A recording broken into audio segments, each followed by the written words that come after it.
Good evening. Today is Tuesday, September 9th, 2025. It is 7 o'clock p.m.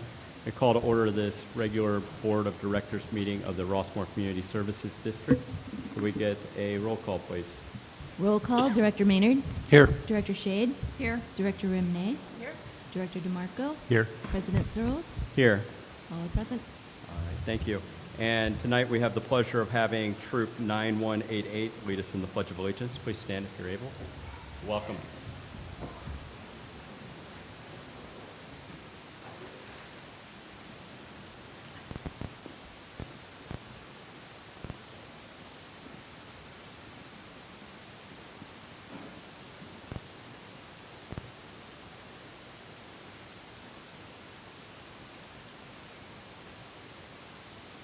Right hand over your heart. Ready, begin. I pledge of allegiance to the flag of the United States of America and to the republic for which it stands, one nation, under God, indivisible, with liberty and justice for all. Thank you, ladies. Could you just hold on for a moment? Everyone may be seated.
And now we'd like to welcome the Friday Night Lights cheer team.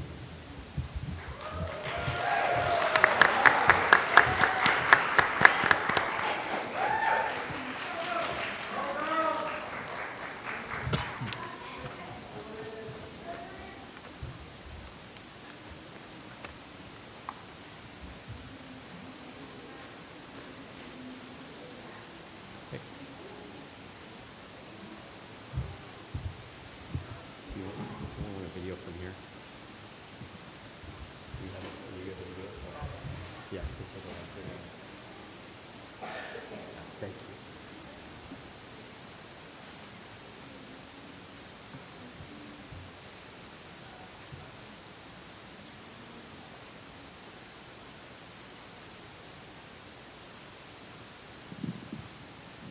Hello, and thank you for having the Friday Night Lights Flag Football and Cheer program here this evening. Friday Night Lights is a nonprofit youth organization that was founded in 2006 by Mark Sprosma and Chris Ketchum. Their vision was to bring a fun, high-quality flag football league to the city of Los Alamitos and its surrounding areas. FNL has both co-ed and all-girls flag football divisions. In 2009, we incorporated a first-class and affordable sideline cheer program directed by Nina Paget and Annette Morris. Our league is open to both boys and girls of all skill levels in grades K through 8. We offer year-round programs that include fall, spring, and summer sessions, with only one practice and usually one game per week. The FNL cheer program practices dances, jumps, and sideline cheers, and tryouts are not required unless you want to be on the advanced team. Friday Night Lights Cheer is all about learning cheers in a safe environment and having a good time. We work closely with the high school students to give opportunity for community service by coaching, refereeing, and helping on the field. This allows the entire family to experience the fun and camaraderie that is the cornerstone of Friday Night Lights Flag Football and Cheer League. Registration for the spring 2026 opens in early November. To register, visit our website at www.losellfnl.com. Not only are FNL Trios performing this evening, but they will also be performing at the Rossmoor Family Festival this Saturday, September 13th. Come out and enjoy the festivities. There will be live music, many food and craft vendors, along with a children's carnival area. Tonight, we have a special performance of our FNL cheerleaders from our fall season. Thank you.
Thank you, ladies.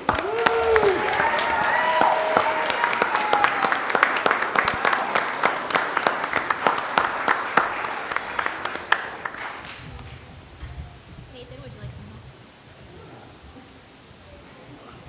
Sure.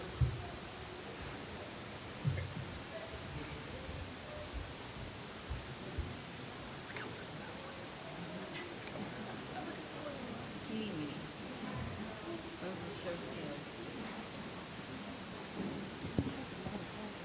Yeah. Nice work, girls. Very good.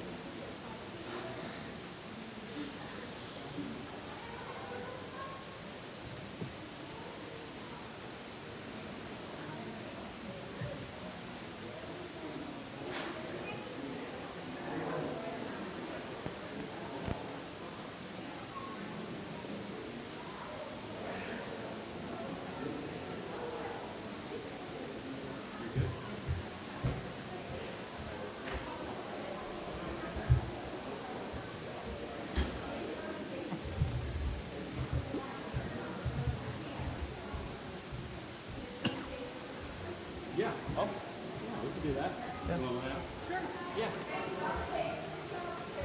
Good. Take a picture. Oh. Oh, I guess we can. Or we can stay here.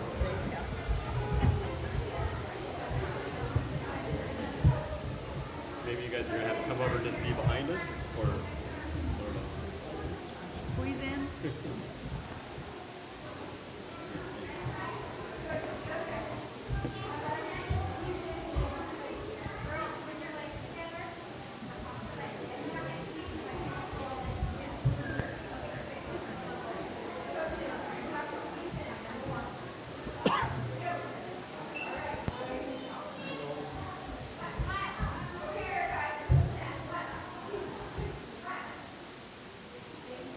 of course. Thank you.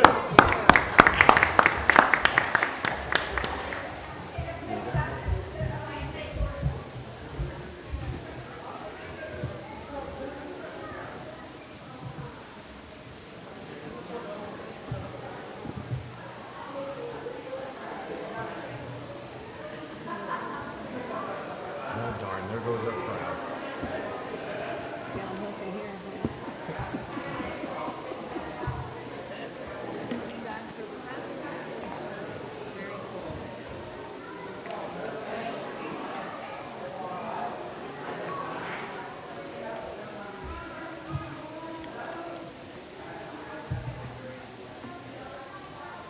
Hard to believe that this was started as a passion too. It's hard to believe this started out of this one. That's like fun to follow. Yeah, both of them, yeah. Yep. My son was on the very first one, and it was the second grade. Isn't that incredible? Awesome.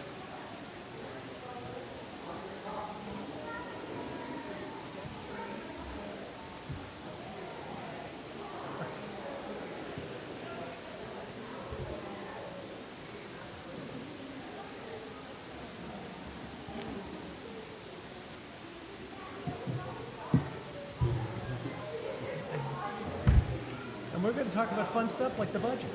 Don't leave.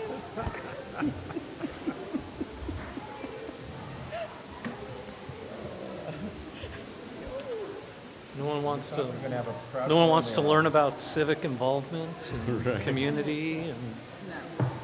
come on, parents. It's a great education opportunity for your kids.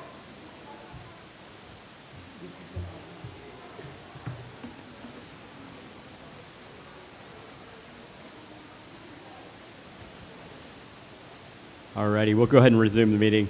And thank you so much again to Troop 9188 who led us with the Pledge of Allegiance and the Friday Night Lights cheer team directed by Annette Morris. That was fabulous.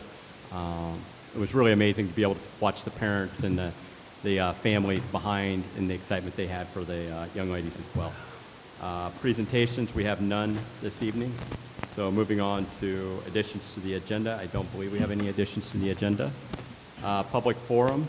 At this time, any person may address the Board of Directors upon any subject within the jurisdiction of the Rossmoor Community Services District. However, any matter that requires action may be referred to staff at the discretion of the board for a report and action at a subsequent board meeting.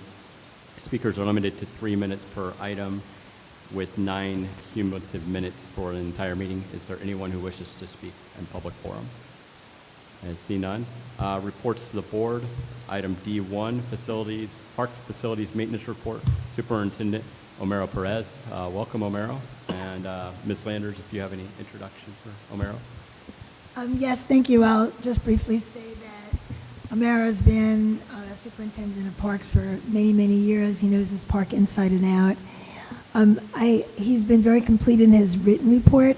I have asked him to be short in his oral report, and with your indulgence, I've suggested that he really try to focus on the significant activity that's beyond normal maintenance.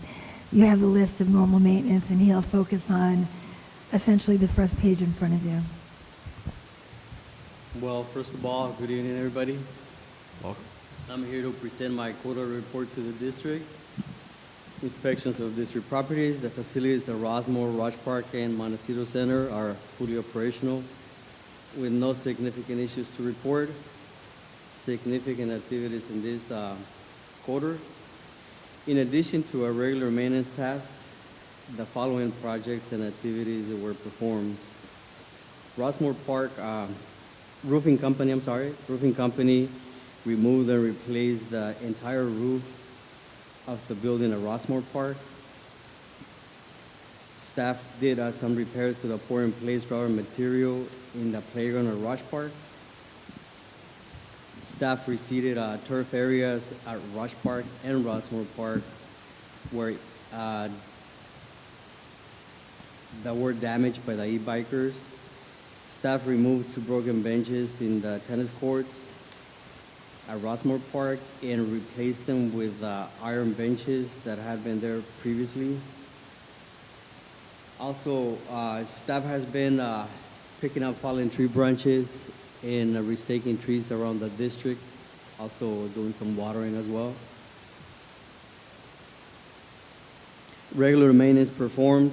District staff continues to inspect district properties and is performing maintenance as follows. Daily, weekly, monthly, and quarterly. And that concludes my report. Thank you very much. Any questions, Director Maynard? So we heard you lost a couple team members. Yes. How is that going since you have a smaller team but still have the same responsibility for maintaining cleanliness, et cetera? How's that going? Well, we just recently hired 2 other staff, and it's kind of takes a little longer. It's a transition. Yeah, exactly, a transition, and to train them, and it's starting over again. But you know, it really hurts us when we lose somebody, you know, especially when they're good leaders. So you think the transition will be quick based on what you're seeing already? Yeah, I mean, the staff that we hire, so one of them, he has a lot of knowledge with trees and all that, and in different areas, and that really helps a lot. One of them is a little younger, but he's really smart, and so, I mean, they're smart kids. Well, thank you, and keep up the good work. Yes, thank you. Director Shade? There's so much on your report here. You guys cover so many bases. It's crazy. Can you hear me okay? Sorry. Yeah. Anyway, thank you for everything that you do, Omero. You're a rock star. You and your staff. I know the turnover is really, really, I mean, zero. Like you guys are solid for so long, and so best of luck with your new staff members. I know you guys are going to rock it. So look forward to Saturday's event, and thank you for everything that you do. You're welcome. Thank you very much. Director Rimney?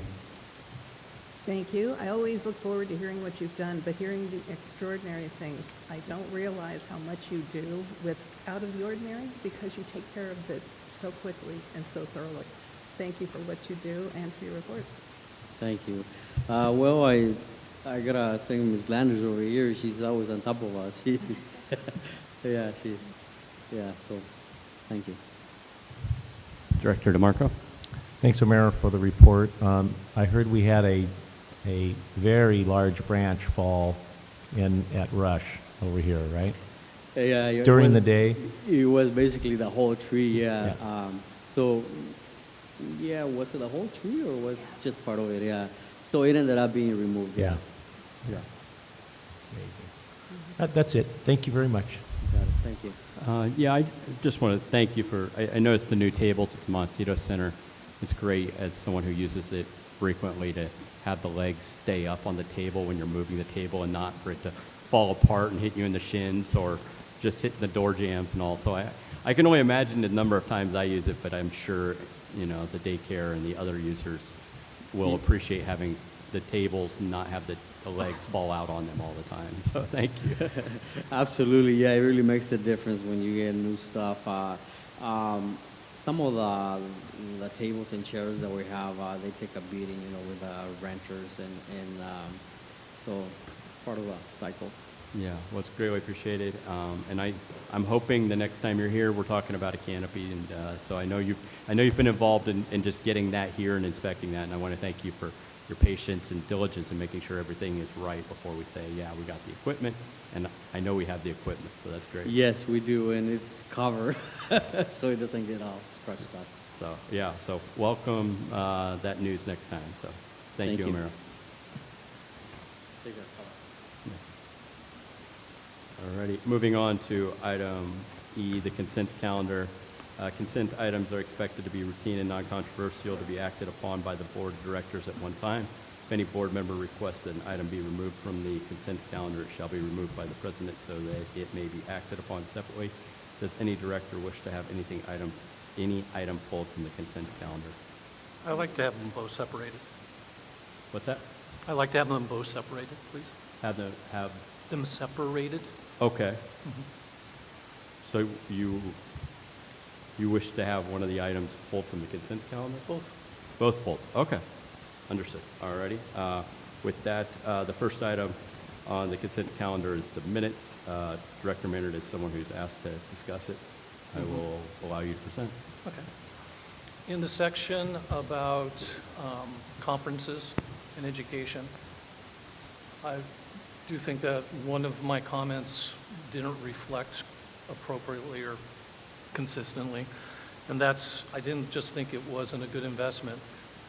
I didn't think it was a good investment based on our budget and the budget that was approved last week. So I would like the notes to reflect, based on the budget and the increase in spending, I don't think that it was a good investment. So I'd like those notes to reflect that. Are you able to direct staff to what page of the minutes and roughly Okay, what? give me a second. Okay, yeah.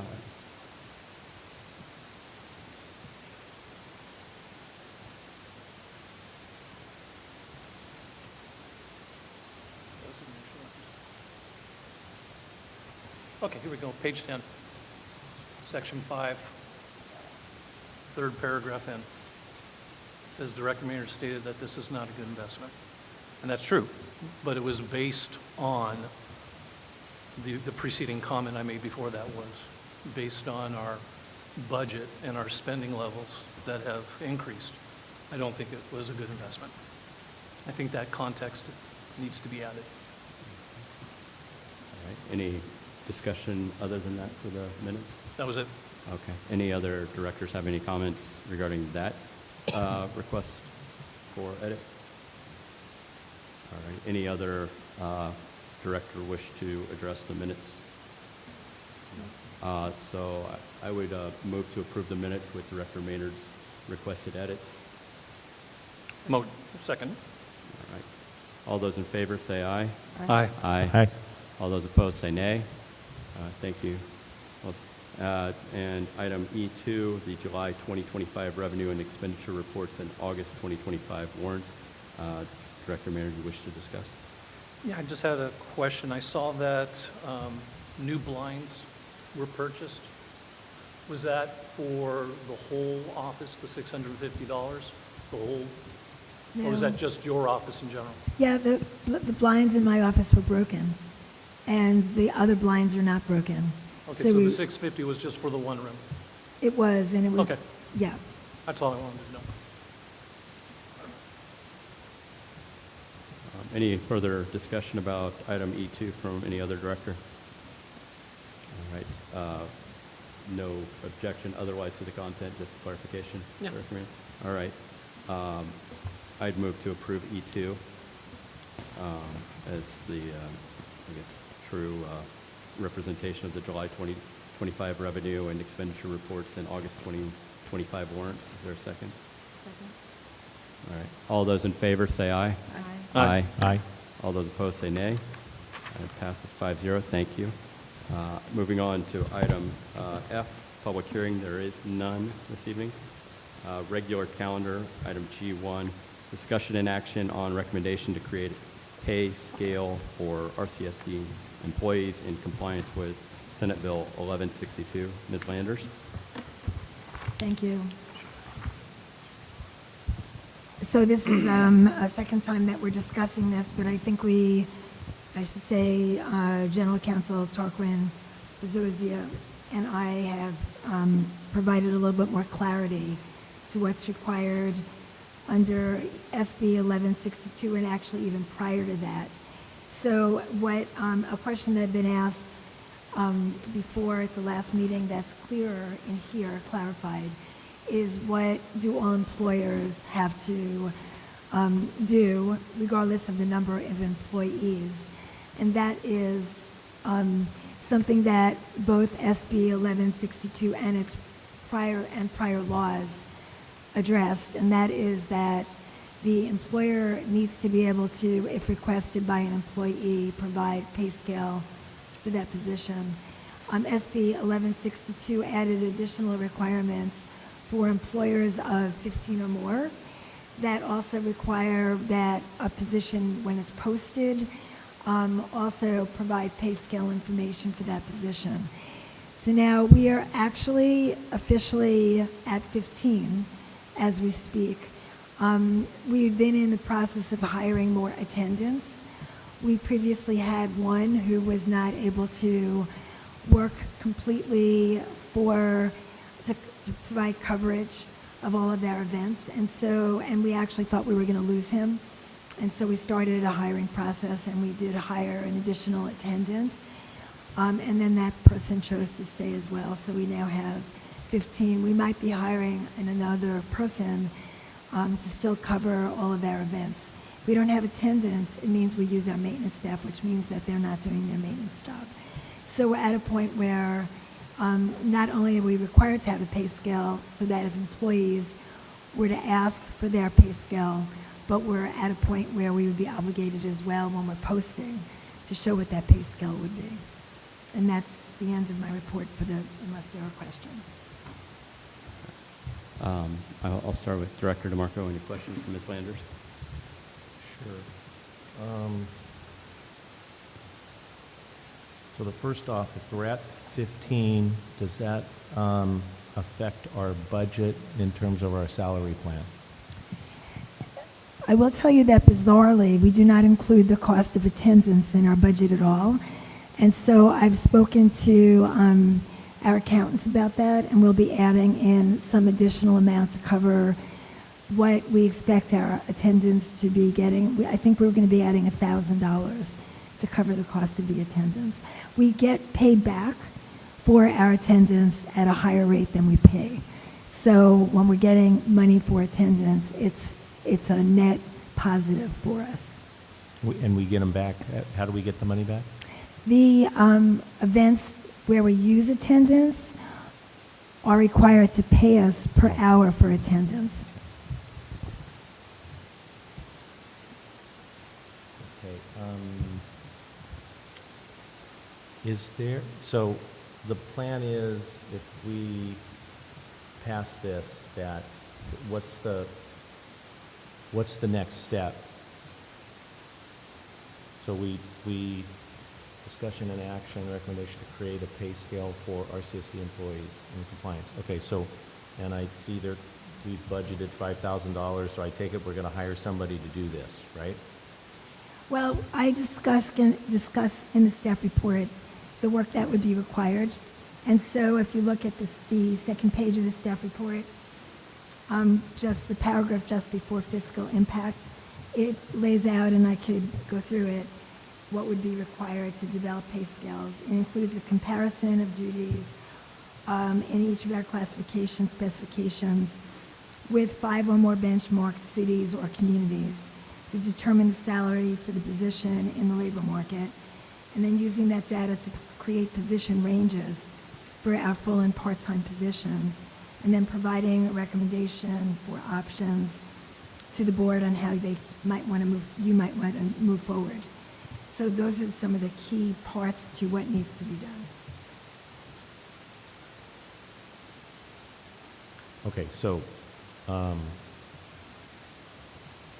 I guess, so my question is, we pass this tonight, and is there a bid process to, because again, I mean, I know what a pay scale is. I'd like to see what we're gonna, what are we missing? What should we have? Every position should have this scalable pay structure, right? You know, I go on to, you know, you can go on to school districts and look at their pay scale. So it's going to be something like that. We're going to have that on our website. So the plan is to hire somebody to tell us what our pay scale should be, and you're suggesting that they're quite possibly just going to reach out to other cities and other, I don't know, service districts to get that number, right?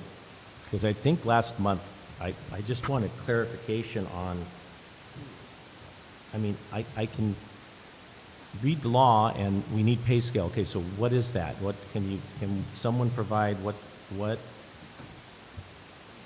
is involved? And again, I know we've allocated 5,000, but you know, what is the contractor going to give the district? Okay, So if I may, I did get information from other districts who did this work, and I would like to read at least one of their responses to my query, which is, this one said, I'd like to use a consultant, one, to be sure that the correct methodology is used for compensation, as well as comp agencies and positions, to eliminate any personal bias, real or perceived, that can come up in this sort of study. They use a consultant who's familiar with agencies close to them to guide them in whatever those agencies are effective as comparable agencies. And what you're gonna get as a product is you're gonna get a clearer job description for each of our positions. Right now, just as an example, our maintenance staff description that we use to hire our 2 staff people says that that person reports to 3 people, which is completely unfeasible. And, you know, that's an example of one of the job descriptions. So we'll get better job descriptions. We'll identify, or whoever it is that does this work will identify agencies that are comparable.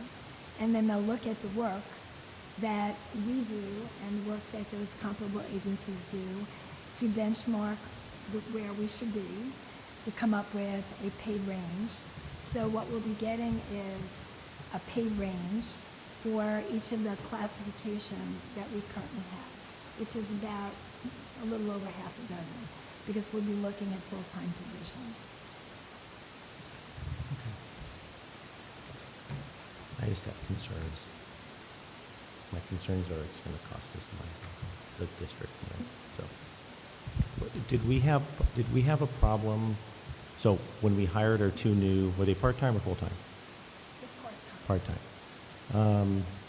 And we For didn't have a pay scale. clarification, No, we didn't have a Okay. pay scale, and it was like throwing darts at the wall, trying to figure out what the offer should be. So they came in, they had no idea, actually our attendant also, no idea what their salaries would be, and I wasn't sure what it would be either.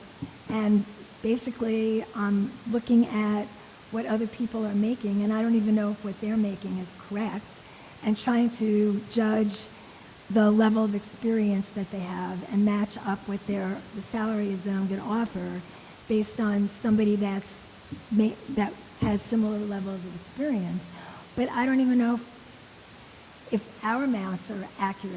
I have no way of knowing. So it's really, at this point, I don't have anything to go on at all. But you hired 2 people, right? I was successfully able to hire 2 people, and as Omera said, one is has qualifications that are good for what we're looking for, and one is out of school. So again, my only concern is I get the law. Okay, we need the law. They're going to produce a product, whoever we go out, and I just like to see, that next step when we go take this out to bid or talk to somebody, this consultant. I hope they're here so we can ask them questions. What's the product going to be? But I don't know. I would say I understand your concern. One of the things I'd say is you're almost ignoring that we're part of the pool. Like, if you're going to say we're going to end up paying more, but we're a sample to the set, too. Yeah. So, So, if you're price shopping, one of the prices you're going to have is ours. So it's not that we don't exist in the consultant's mind of what we might be the market for. So it might be more, it might be less. I doubt it's we're in gonna be Orange less. County. We know that many of the special districts are not in urban well, it areas. doesn't say so- that in our report. If you compare us to, again, I don't know what the quality of the pay scale is going to be. If you compare us to cities who can raise taxes and get money on taxes, which we don't. We have a finite amount of money. Well, I think that's the need for the consultants, because they're going to go compare that way, whereas all we can do locally is compare to cities. We know that from the idea of when we ask about what is the cost for law enforcement if we were unincorporated district and we want to do this, and we get told there's Villa Park and there's a small, we Dana didn't- Point community, but we and didn't- there's we didn't- Coto de Casa, I and understand that's that. it. But But we don't want to compare to Coto de Casa, No, and I we don't want to understand- compare to Villa I Park. understand that, but we didn't need to hire somebody to tell us that. We just go and do that. That's- Right, but that wasn't a law that told us we had to get a comparable for a law enforcement officer. Tony, I have a question for you. Uh-huh. You're on the budget committee. In the past, I wasn't on the budget committee this year, we always had a salary plan. Now, what I'm not sure of is if our salary plan included attendance, but we still always have a salary plan that came with the budget, and it always had a midpoint of the salaries. I didn't see that this year in the budget. So, And again, our salaries came off of the recommendation of the general manager, who would go, and again, maybe not doing it the right way, where we should have had a scale pay, but we they had would- a scale defined in our salary plan in the past. There was always a midpoint. We used to see that every year. Yeah, I think And I don't think we saw that this year. Yeah. You didn't, and Yeah. that's because, as Director DeMarco said, what you saw was what my predecessor provided, and that was it. And as I understand it, there was a salary survey done in 2000, and it was either 13 or 14, and 2017, that are both outdated. Yeah, And agreed. I can't answer what you've seen since then. I don't know, but I don't have any understanding that there is anything since 2017. That's my understanding. So you're saying that the last survey we did, spot checking, was at a 2017, 16, 18, something like that? Don't have to be exact. It was, And the law now says we have to do this yearly? the law requires that you have such a thing in place. A thing in place is meaning a policy that if we as a board said our policy is every 5 years we'll do a survey, would that suffice? You have to have a scale. So there has to be. But there was a scale, there was always midpoints in There our may salary not plans. have been what is now required by law. So what school districts do, what cities do, is you can go to their website, and for every job, you start at 1, you have 5 numbers of pay scale. You start at 1, you can only go to 5 for that position. And again, to what Ms. Landers is talking about, and there, you know, if we don't have descriptions, correct descriptions on our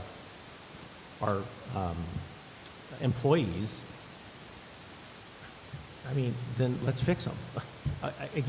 So we're going to, so that's just like another thing. Be getting job descriptions. Ask O'Mara what he does, and is that the job description? Let's change the job description. If it doesn't accurately depict what O'Mara does in his job description, right? So I'm just saying that again, is the $5,000 a huge number? No, but we got a lot of these 5,000s. And again, I don't know what the product is. I can read the report. I know what the law says. But I'm just a bit concerned that, you know, we were able to hire 2. Now, if the consultant is calling around with other cities and they're paying more than us, do we have to raise to get more of us when we just got through hiring 2? Yeah, I guess it would look bad if the board at the end of the day makes decisions, not a consultant. The consultant makes recommendations. That board's going to go through our staff, through our leadership, brought back to us. We still have to approve it.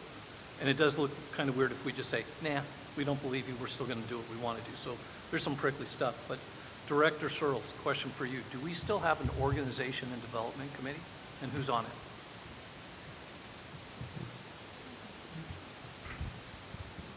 I think you're referring to the Personnel Committee, and that would I think be we've merged it into personnel.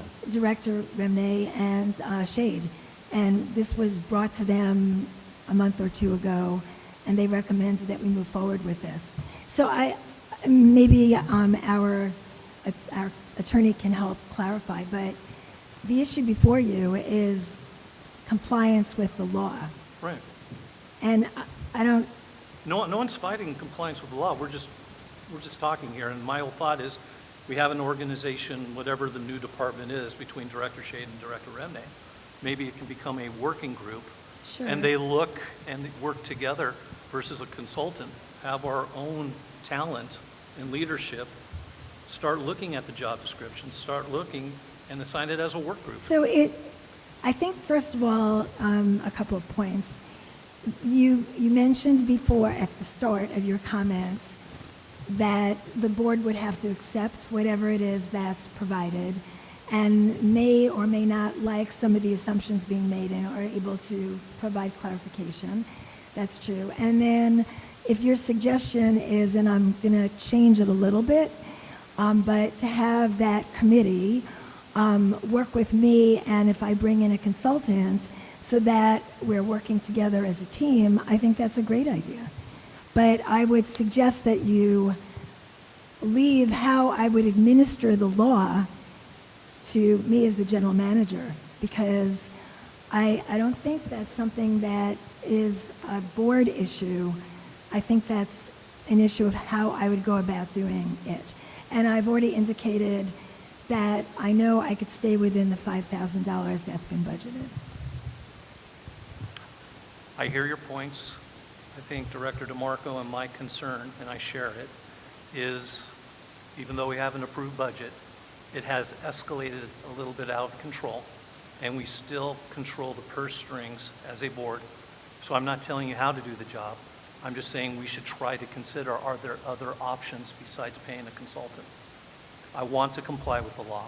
We have to do something, I agree. I'm just not sure the consultant is the right avenue. Right. Okay. I'm Ms. sorry, did you Landers, finish? I'm sorry, I didn't mean to. were you done? Yeah. Okay. Well, I'd like to address, I think your comments that you had reached out to a peer about how they went around about this process, and one of the items they specifically raised was it was important to them to pick an outside entity to avoid any potential claims that they, create some kind of bias in their schedule to where they're now, susceptible to litigation because they've created the scale on their own rather than seeking the outside viewpoint. That was part of the comments you had read about your contact with a peer. Is that correct? Yes, and in addition, I received about 5 responses to my question, and all of them hired consultants and gave me names of their consultants. So when I was asking if they would recommend doing it on their own or using a consultant, they all came back and said we use consultants. Thank you. Director Mayer, did you have anything further? No, that's it. Okay. Director Shade, any questions? Director Imnay? Thank you for a very thorough report. It makes a lot of sense. Okay. Tarquin, is this a receive and file, or do we have to vote on this? No vote is actually required. It's not a, it's an act, you can receive and file. You can direct the general manager however you wish, but it's not a up or down vote. Okay. so I couldn't hear a word.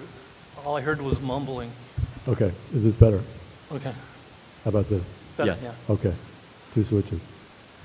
What I stated was, this is not an action item, because you do not have to take action to vote one way or the other. It could be, simply be a receive and file, if the board wishes, or the board could take action and direct the general manager to do X, Y, Z. Well, I think we'll go ahead and just do a vote so we can clearly say, those who wish to proceed with this and those who oppose can express that. Is that acceptable to the board? I got one more comment. I would Yeah, still go like ahead. to know, again, I'm hearing Ms. Landers that this is what we need, and she's the general manager. Okay, I get all that. I would just like to know, what is the package going to look like? What are we going to get? Okay, not just be compliant with this law. What is the actual physical document? What's it look like? Is there another one out there? This is the list of what they're going to do. What are we going to get? Not just we're going to be compliant in the law. Okay, so, because I'm thinking that someone not from Rossmoor that is just going to take a 20,000-foot view of all of our employees, and they're going to try to tell us this is what you should be paying them. Is that what they're going to be doing? Or they're going to use the historical data and sprinkle in, this is kind of the average, this is the scale that we are, because we have a tiny budget here. So my concern is because I don't know this process, that someone's going to come back and every single one of these are going to have to be increased because that's what the recommendation is. That's my concern. Understood. Okay. So that's all I want. So if I just want to know what we're getting into. I understand we got to comply with the law, okay? But we're going to pay somebody to do something. What are they going to do? And it would be a nice little list. Here's what they're going to perform. Well, if I could recommend, Ms. Landers, I expect you're going to participate with the consultant, and you're going to provide the consultant our current data, our past data. You're going to explain to them why we're in this position.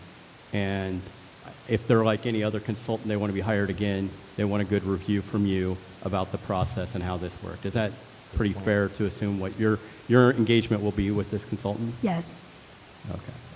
I agree, Tony. I do. But I believe Ms. Landers is going to want, well, one, I think she wants to put this to rest with a good consultant's review that works for us, and we can say this is done, and we can just maintain it.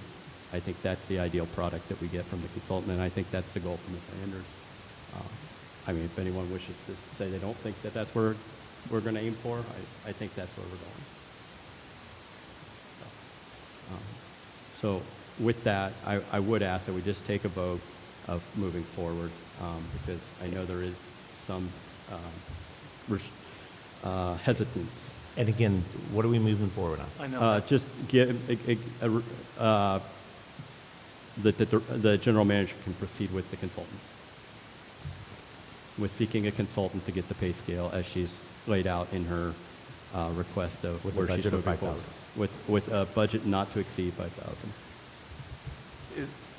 Or is this her seeking proposals, and then the proposals come back and we understand more? No, this is just to move forward, because we need to move forward with actually being compliant as of yesterday. That is what I recommend.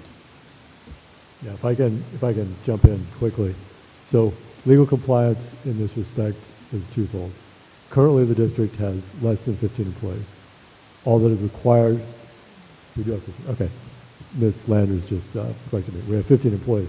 Therefore, we are required to, one, provide a pay scale to any existing employee upon request, and two, required to provide that pay scale in any job, for any job listing. So the motion itself that you want to make is one, to authorize Ms. Landers to hire a consultant and work to create a pay scale. You would not be approving the pay scale tonight. Any pay scale that came back either could come back to a subcommittee or it could come back to the board as a whole, and the board ultimately retains discretion over the content of the pay scale. And Thanks, this is for future employers, or I'm sorry, employees? What about existing? Sure. Thank you. Salary Thank you, structure. Director Maynard. It's a good question. So a pay scale is simply a range for a specific position. So existing employees would fall somewhere in that range, either the top of the range, the middle of the range, or whatever it was, depending on what the range is. But it would be applicable to existing employees. You wouldn't automatically give them a raise. It's just a range of pay for the existing positions and any future positions that might come up. So it would just identify an existing employment placement within that scale? Right. That employee could look at the pay scale and say, well, this is where I fall in the pay scale. So it's called a classification. Okay. So it's going to be a study of classifications, and then the pay ranges are for those classifications. Okay. Can I move approval of moving forward with the pay scale work that needs to be done as laid out in the staff report? I think that there was an addition of asking that it stay within $5,000. Okay, point of clarification. I believe that that's already approved in policy, and as a matter of fact, it was put in place with a board that both of you served on. So if it's a requirement to double that up, that's fine. I don't have a problem with it being included in the motion, Okay. and the reason would be that when you approve the budget, we know that we included kind of like a placeholder in, when we came up with how much money we needed for Yeah. professionals, but this is now. Okay, I accept that, because you have, from the get-go, indicated that you can stay within that range, and the requirement really is that we're complying with the law, so I'll accept that to be included in it, if someone wants to second it. I'll second that. All righty. All those in favor of the general manager proceeding with a pay scale study with the consultant not to exceed 5,000, say aye. Aye. Aye. All those opposed, say nay. No. Any abstentions? Abstain. All righty. Thank you. Thank you all. Thank you, Ms. Landers. Moving on to item G2, consider the recommendation from the Traffic Safety Advisory Committee regarding red curbs being painted at intersections and fire hydrants around the perimeter of Rush and Rossmoor Park. Ms. Landers? Yes, thank you.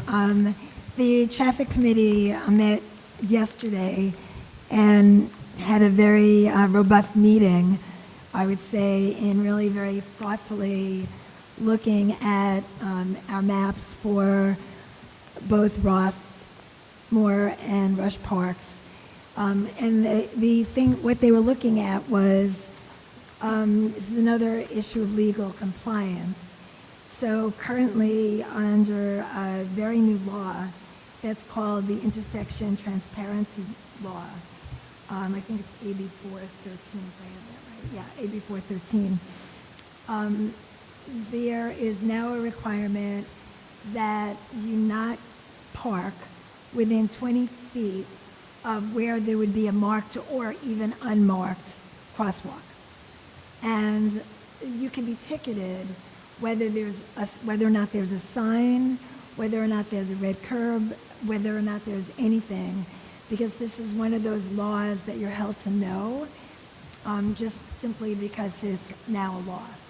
And then, of course, the other kind of complementary one that most people are aware of is that under the California Vehicle Code, you're not allowed to park in front of a fire hydrant, and that area is a 15-foot area as well. So the committee considered whether the recommendation to the board which would be whether to make a request to the Orange County Public Works Department to paint some or all of our corners and areas where we have hydrants red that are not currently painted red. And the committee, which was President Searles and Director DeMarco, were incredibly thoughtful about how they approached this, starting with wanting to make sure that people on corners were aware that this was being considered. And so that first, one of the things that we did to make sure that they would be aware and actually to survey them was I put together a letter, and there were 20 houses on corners. Put together a letter letting them know that this was under consideration, and then I included a survey and asked for their feedback. I think we have the survey results in your packet, but I do want to mention that for privacy reasons, we redacted names and the street number, just so that you're aware of that. We got back, and there's a little kind of chart that a table I created on page 49 of 74 that breaks this down for you, what the responses were. So of the 20 corners, 12 are in Rush Park and 8 are in Rossmoor. And then of the 12 in Rush Park, we actually got a 50% response rate, which is pretty high. And so 6 people responded, and I did ask if they were owners or renters, because I think that there's a little bit more preference you might have for an owner's opinion over a renter's opinion. But in any case, of the 5 owners that responded, 4 supported the initiative, and 1 said that they did not, because they didn't think red curbs are visually appealing, which is probably the issue that most, if somebody is opposed, that would be one of the reasons that they might oppose it. The renter really kind of was online, suggesting that they would prefer enforcement first, but if enforcement didn't work, then they would go along with red curbs. And we know that getting enforcement is very difficult, so in my mind, that falls within the, yes, we agree with the initiative.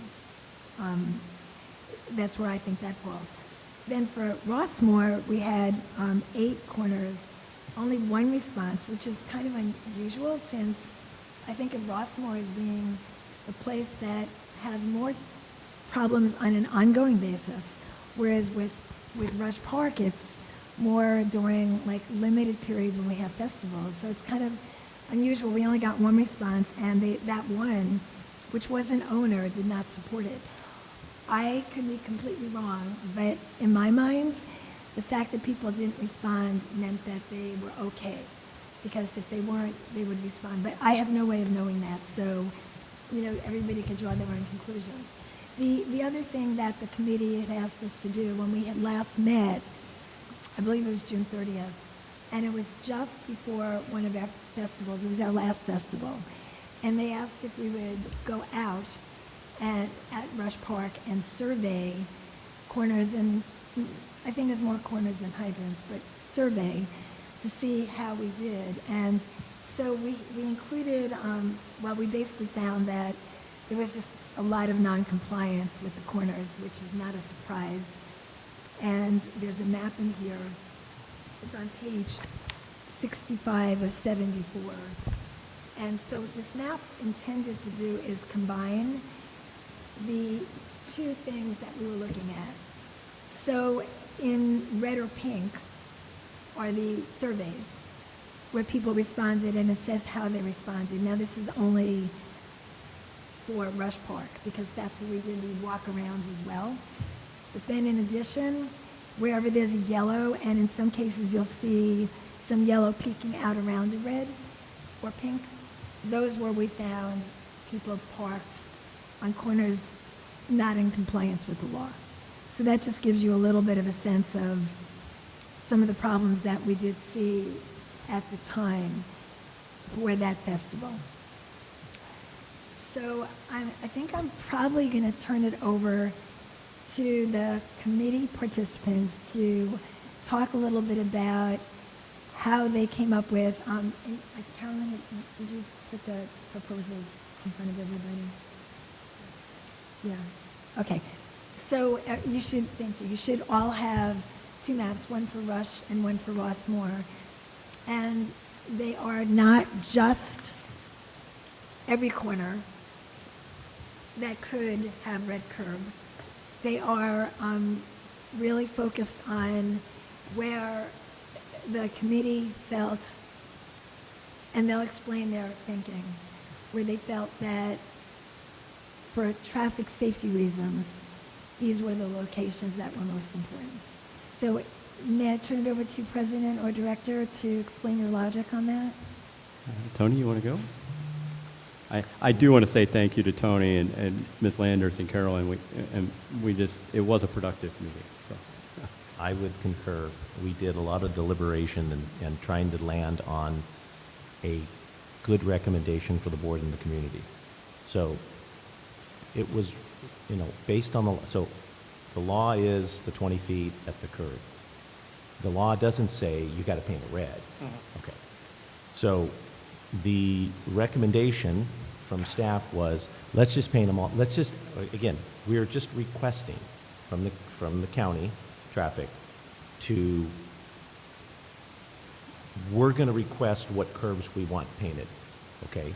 We're not going to say, hey, just you guys figure it out and paint, because they're probably not going to paint anything, because there is a cost, a maintenance cost, every time you paint it red. So the county now has to maintain that, okay? So we don't want to overdo this, okay? Even though the law says you can't park there, but again, we don't have to paint every curb red. So what Nathan and I did was,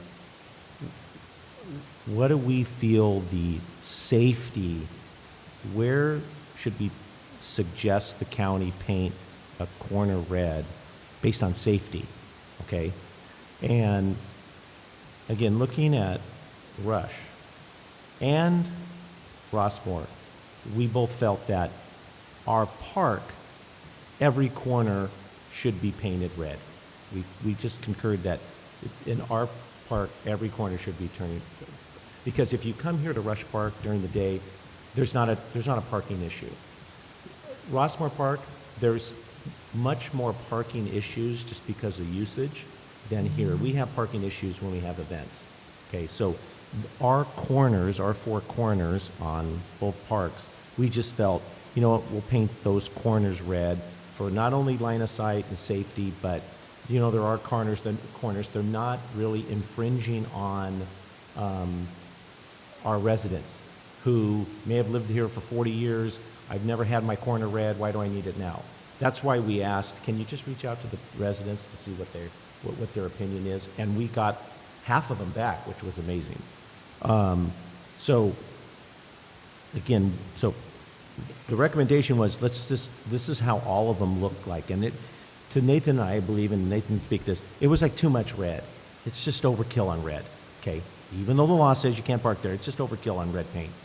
So I witnessed at our last event at Rush, the real problem when there's traffic is coming up mainly on a T, because on a four-way stop, you at least stop and everyone stops and you have a line of sight. You can inch out to see if there's cars parked right here, right? So I witnessed a car inching out. Now this isn't a stop sign on Mainway, and they were inching out because their line of sight was diminished, okay? So had a car not been parked right at the corner, it would have seen further down line of sight, okay? So we just came up with, you know what? On all the four corners, let's paint them red, and then every right-hand side of a approaching intersection, okay, let's paint that red. And that's what we did here. Every approaching right-hand turn to a street, paint that red. So you can come in, you could theoretically have two cars, one making a right, but you can also, you have that line of sight, okay, on down, when you're making a left here, you have this line of sight. So every left-hand turn, this one's already red, existing. Every left-hand turn, you have a further or a longer line of sight. On a right-hand turn, you don't need a line of sight. You're looking back and, oh, there's no traffic, and I'm gonna make my turn. If there's a car parked there, again, it could get a ticket because it's against the law, but does the curb need to be red for safety?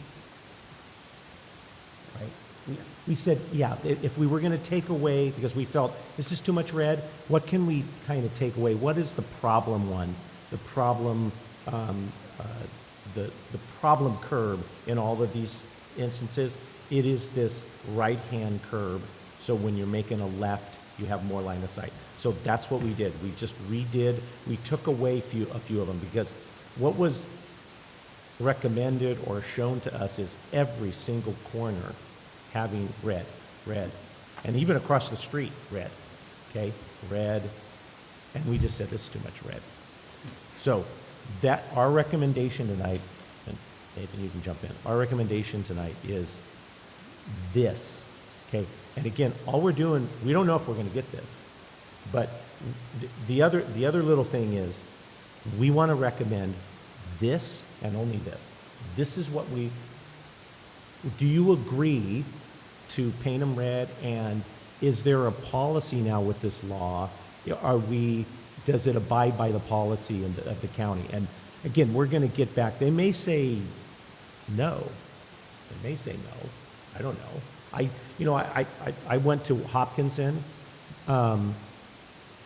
Obviously, someone complained at Hopkinson because there's red all around on these corners. I was going to ask about the safety of our schools. Yeah. And why you didn't Well, look into some that. of the schools, it's like, again, we're in county, you got to Right. be complained, right? So Hopkinson, it was obvious someone complained or there was an issue, because you drive around Hopkinson, there is yellow zones, corners are red, and then you go to, and again, Weaver had a few of them, okay, but nothing like Hopkinson. And then the other thing too is, here at Rush, all of our hydrants on our property, on our property, they all have red between them. Rossmoor, no, this is across the street. Rossmoor, this is across the street too. There's not really many on, so it's like a little bit inconsistent, where Rush Park, we all have red in front of the fire hydrant, which is probably a good thing. Do we need red in front of every fire hydrant? No, we probably don't. You should know you don't park in front of the fire hydrant. But again, Ms. Landers, brought up, when we have events here, it's our event, we should make our property as safe as possible. And I would tend to agree. If it's the corner, they just got to park, maybe they got to park further away and walk down. So, but it's going to make the corners safer when pedestrians cross the street. Okay, so that's kind of our logic, I believe. And Yeah, I would add, one in our, in Ms. Lander's discussions with the Public Works is, it's not their intention in any way to paint every curb in Rossmoor red. And it's the same with the fire hydrants, even though that by law is possible, they presumably don't have the resources of people nor money to do that, and to do that throughout the county. So this is a request for them to do this, and saying we would like this. Again, we think for safety it matters, especially, obviously the interior four corners of the park are clearly within our, scope of how we want the park to be safe, but it doesn't do you any good if you only make it safe on the interior corners of the park and not the corresponding, spot across the street that also matters. So that's why we included those. But we were really trying not to put red everywhere for parking, for sightliness, and a little bit is to not have the county say no. Because if you ask for too much from the county, we know there's a chance that you get the no. We think it'd be better to get what we can get and to have it effective. It's later in the agenda, but Ms. Landers and I are meeting with the Sheriff's Department tomorrow. This would be a good common thing about enforcing these, parking situations where the red curb for the safety, right? It's not, that's the goal, is to be safe here. We have a lot of pedestrians, we have a lot of cyclists. We have drivers who still want to be able to get out of an intersection safely. So that's the recommendation from the committee. I think go ahead and open to the board for any further discussion. I'll start with Director Maynard. I believe that safety is crucial. I like your thought process. My concern is other areas that require safety as well. I look at a library on Montecito and people crossing the street there. I see the shopping center. I basically also see the other school, Rossmoor, and what a crazy zone that is too. So I like this as a starting point. I think, I'll just put it as a question, why not more on Montecito? Because that is the 35-mile-per-hour zone. There's lots of crosswalks, there's lots of fire hydrants. It appears to be one of our higher accident zones where accidents happen per the stats we get, but nothing, we don't have a map. Or why did you decide that that wasn't important? I mean, for me, it's staying within the scope of the parks and staying with where I think Public Works is most willing to say, yes, this is it, rather than, well, now, when are you going to stop asking? You know, limit your scope to us. You say, you know, Montecito, but we've already been down the road with Montecito. I know they've painted a lot of Montecito, but they've chosen not to paint other parts. I defer to their jurisdiction to where they decided on Montecito.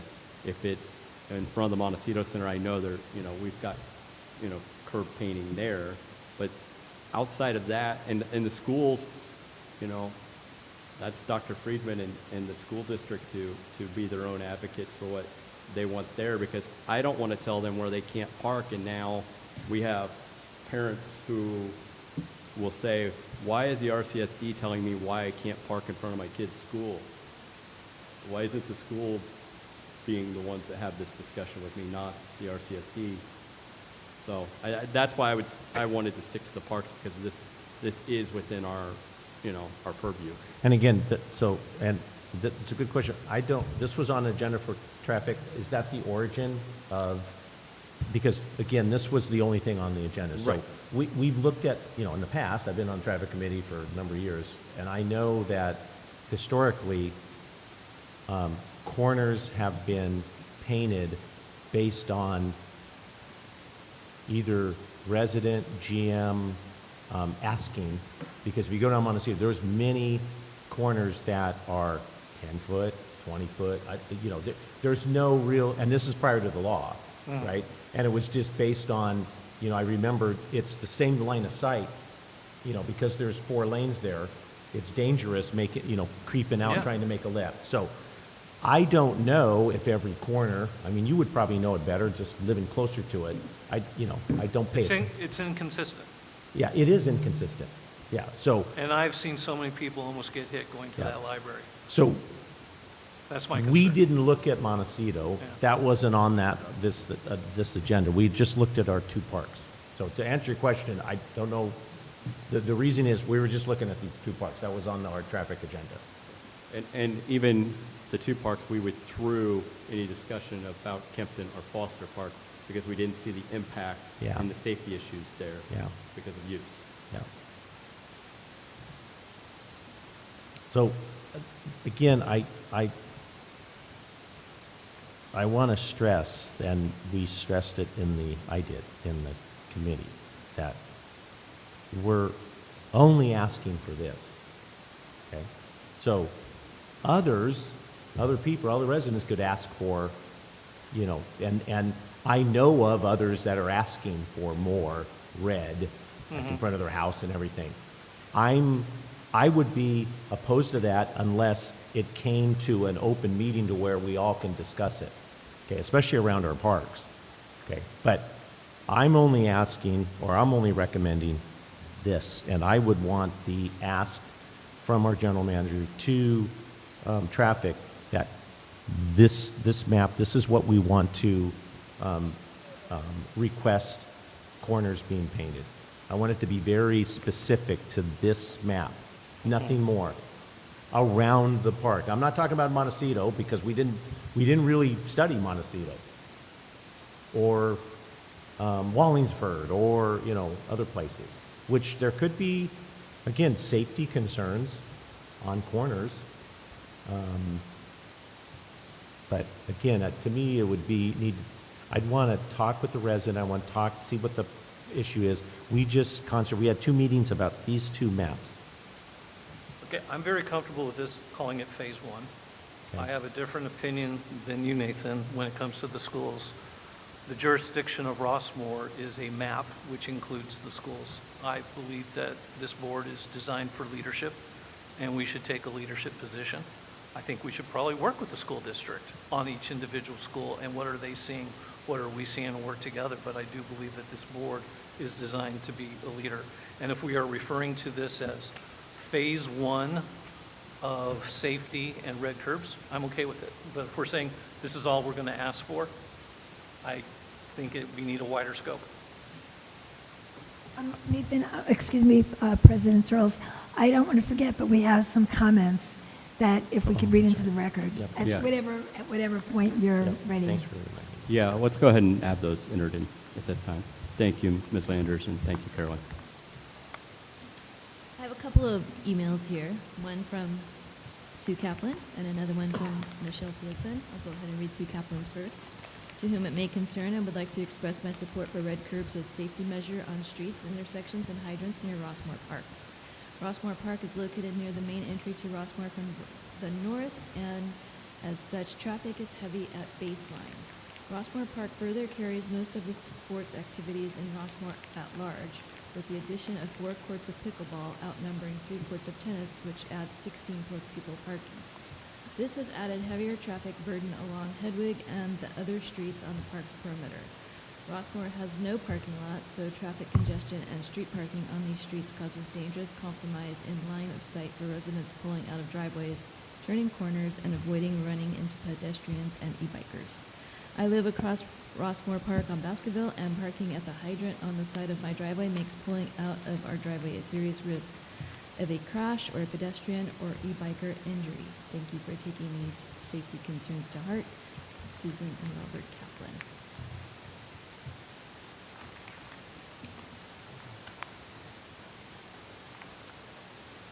Michelle Fieldson writes, I would like to again reiterate my support for red curbs, at least around Rossmoor Park, as a safety measure.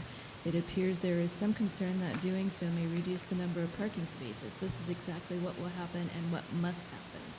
Rossmoor Park is an overburdened park as it relates to activities. The solution is not to increase or maximize the number of parking spaces, but rather to seriously address the overburdening of high-impact activities at Rossmoor Park. Unlike Rush Park, which enjoys movie night once a week during the summer and an occasional festival, along with facility rentals for indoor events, it has limited high-impact sports activity as compared to Rossmoor Park. Yet Rossmoor Park has no parking lot, evidence it was never intended to carry the load it carries now as a mini sports complex. The number one concern must always be safety. I've attached a few pictures showing parking across a corner in front of a hydrant on Baskerville across my driveway on Pemberton. You can see there is little regard for where and how people park. Backing out of my driveway is very high anxiety provoking at times. All of this is made worse by the presence of reckless e-bikers who dart in and out of traffic and speed down our streets with little regard for the danger they present. While these pictures reflect softball season, those along Hedwig now face similar issues with the increase in pickleball 365 days a year, 14 hours a day, all made worse during softball season. I know the neighbors along Hedwig have their own pictures as well. I fully support measures to make safety a priority and address the concerns particularly of Rossmoor Park neighbors. Thank you, Michelle Fieldson. Thank you, Carolyn. Director Maynard, did you have any further comments? Director Shade? I really like all the fact that you put, like, the safety issue is huge on this, and that is the top priority on these current maps.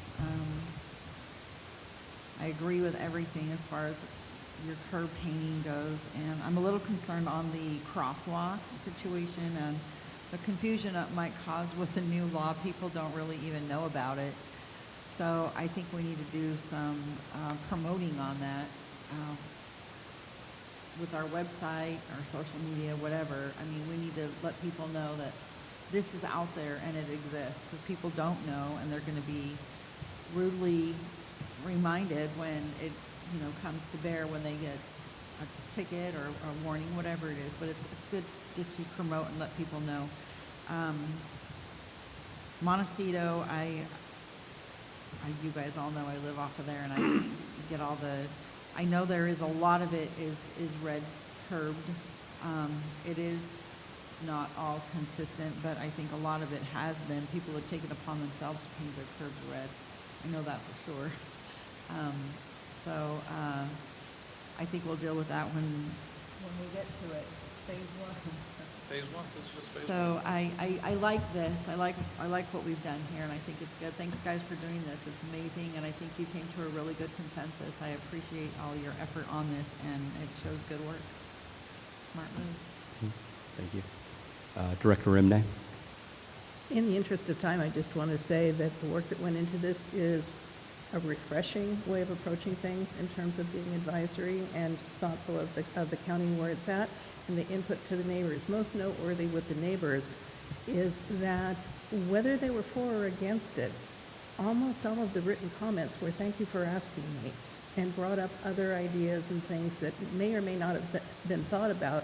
And that type of outreach, I think, is critical to moving forward with everything we do in the county, and you did an excellent job on it, so thank you.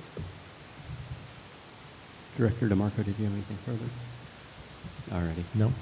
With the discussion we've had, I would recommend that the general manager reach out to Orange County Public Works and request the red curbing as we've directed. I do want to add that there was some discussion that we had about asking for them to get back to us about how they intend to follow up on our requests so that we have that information. And, I'll be providing it to everybody, and then the traffic committee members can decide if there's any need to meet based on information that we have. That doesn't have to be part of the motion unless you wanted to, but I did want to bring it up because it was another element of the conversation. Yeah. Thank you, Ms. Landers. And I would say go ahead and proceed with contacting Public Works. Thank you.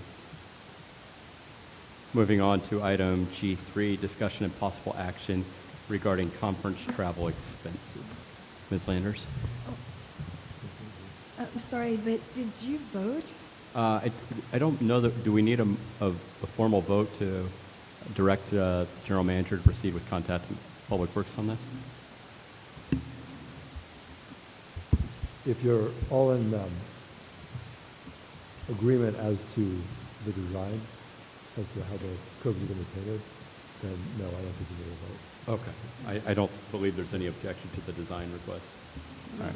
So, no. All right. Thank you. Okay, so I think that you asked me to go to the next item. I was busy trying to think about. Yeah, G3, please. Okay, thank you. This is a discussion and possible action related to some travel expenses for the CJPIA's annual risk management conference. I'd like to send one of my staff members, Jessica, to attend the 3 days. It's a 3-day conference. Both Director Rimney and I have planned on just driving and maybe just drive for a day back and forth. But I'd like Jessica to be able to actually be there for the whole time. She's the person in the office that deals with claims and does a very good job in helping coordinate that effort. So the cost that we put together, and we try to be very clear. First of all, registration there's no cost. It's waived for anybody that goes. And then the larger costs like hotel and conference parking, I guess, would be another, and then meals are really for Jessica. And then mileage and maybe some parking at the hotel for the days that Director Rimney and I each go. There are some very small costs associated with that. So the estimate is $957. I was about to say 1,000, and I was going to shoot myself. Sorry, $957. And again, the bulk of those costs are for me to be able to send a staff person if you are willing to go along with that. Director DeMarco, I'll start with you. Where is this at? Carlsbad. Oh, Carl. Yeah, which is why it's somewhat drivable, but Yeah. not really. Yeah. I mean, I'm willing to drive. And, I mean, I might even go for 2 days. It's just over an hour. But Director Remedy, I think you were talking Just about one day. driving one. I have no question. Director Imnay, anything? Especially since I've had conversations with Jessica, how much she enjoys the professional development and how much that she has gotten out of it over the years that she's been here with us. I think she'll get a lot of out of it. And having attended the newly elected conference that CJPIA put in, they do a very good job of up close personal and making sure that you're getting everything you can out of it because they are focused on risk mitigation and eliminating and minimizing any problems.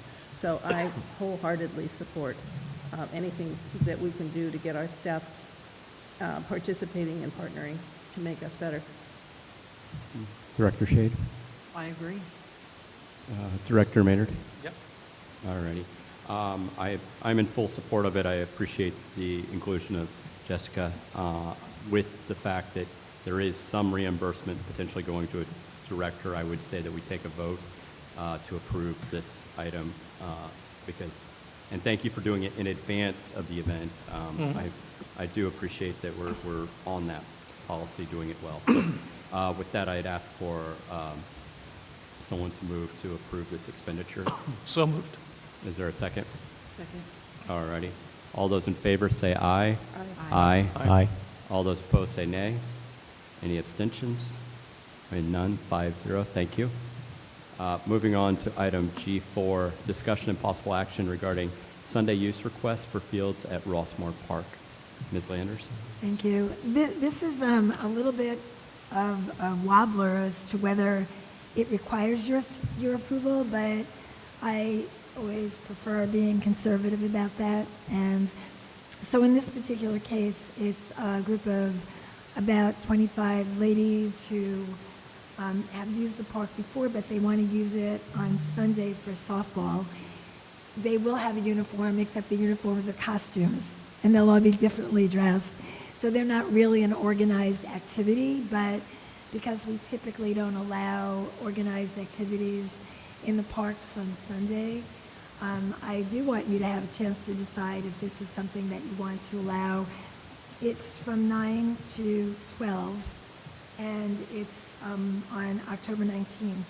They've been allowed to do this before, but I believe they know that we're taking it to the board for your decision. Director Maynard, any questions from Ms. Landers? You say they've done this before and on a Sunday? Because I've never heard of this before. So as far as my understanding Yeah. is that, my approach, well, it's not my understanding. My approach is if there's anything that looks like it could potentially warrant board approval, I'm going to take it to you. And I totally appreciate that. So in other words, this has just been a general manager approval in the past. That's why we were unaware. Correct. Okay. That was my only question. I think it's great. It's just one Sunday, and let these ladies have their fun. Ms. Shade, or Director Shade? You got me thinking Director Shade. It cracks me up. Seniors 55 plus, I mean, really. That's you. That's all of us. I was going to say, how rowdy can we get? I fully approve of this. Director Imnay? I just have a clarification question. I think I know the answer to it, but I was asked. It appears that it discusses Sundays, and this is one date, and there was a concern for clarification. And my thought on it is, because it is backed up with a user's permit, this is applying to the one date on October 12th, correct? October 19th. Or 19th, It's yeah. one day, and Perfect, okay. I'm looking to see where it says more than one Sunday. I think it was the creep of it said they have done it several times before. Oh, in past years. In past years. And so this One was day. clarifying that it is the approval for the user's permit to make this happen on that day. It's And I'm approval for supportive of one that. day, but Perfect. I'm sorry if I was unclear. I meant to say that they've had one day use of the park for more than 1 year. Perfect. I support that. Director DeMarco? And just, again, for clarity, and understanding. This is a Rossmoor resident that's putting a group of people together. This isn't a 501c3, not an organization, anything like that. It's just a resident that's been doing this for the last few years. Correct. Do we have a motion to approve this, I guess, exception to our policy? Is that, It's actually, I would call it that it would be an exception because it's a group playing on Sunday. It's not an organized group in the way that we're used to it being, but even so, it feels to me like it's an exception. so maybe more of an approved use? Yeah, that would probably be fair. I move approval to item G4, the action regarding Sunday use for the fields at Rossmoor Park. I'll by second. whoever that is, spectacular softball game.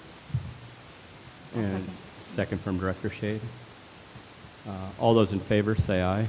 Aye. Aye. Aye. Those opposed, say nay. Any abstentions? Thank you. And moving on to item G5, discussion and possible action regarding membership renewal with Los Alamitos Chamber of Commerce. Ms. Landers? Thank you. It recently came to my attention that we've been a member of the Chamber, of Los Alamitos Chamber. I wasn't really aware of it until they sent out an invitation to members of the Chamber. And I checked back and found out that we've been a member. So I'm bringing this now, although we addressed memberships last meeting, but I wasn't aware that we had a membership here. So I did want to bring it as quickly as I could, although it's not due, I don't think, until the beginning of the calendar year, right around then. So it's unlike our previous conversation, it's a very small amount of money. It's $150, and I think it's probably a good place for us to, have contact with other people that are influencers in the area, and just be part of networking with them, and maybe there'll be some outgrowth from there, sponsorships and other kinds of things like that. So I think it's worth the investment. It's a pretty small investment. So I am asking that you approve renewal of this membership in the Los Alamitos Chamber of Commerce. Any director wish to discuss this item? I think this is a great idea. I also think we should approach Seal Beach Chamber of Commerce because we border both. I mean, I can just walk out in my street and I see Seal Beach. I see the library right there. So we're connected kind of both. We share the schools. We go to churches together. I think yes on this, and I also think we should explore and accept and reach out and become a member of Seal Beach as well. I think that's okay. All right, great recommendation. Any other discussion? I, as a member of the board of directors on this on this wonderful organization that is also going to be hosting our Heroes Luncheon coming up, which we do once a year. It's a fantastic organization, and it's nothing but win-win. So yeah, definitely for the Chamber of Commerce, renew that, and I love that idea, Michael, and inviting Seal Beach, 100%. Can we move to approve the general manager's renewing of the membership with the Los Alamitos Chamber of Commerce? So moved. Second. All right. All those in favor, say aye. Aye. Aye. All those opposed, say nay. Any abstentions? All right, thank you all. We'll move on to item H, the general manager items. Ms. Landers?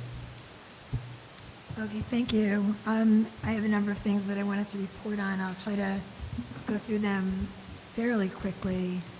We've continued to have, I would say, successful events with UCI health lectures being held at Rush Park Auditorium, which are free to the public, and there's one coming up on September 11th on hip and knee replacement, and the one after that is October 16th, radiation oncology. And then on September 13th, which is this Saturday, we have our last family festival of the summer featuring the cover bands and Night Riders beginning at 6 p.m. It's a very popular band. Then we have, well, then the announcement was already made to the board, but this was really more to let the public know that the operators of the farmers market have suspended continuing. They were going to go through to October. I believe that originally they used to go through the winter and that wasn't working. It was cut back not that long ago to October, but they lost some additional vendors.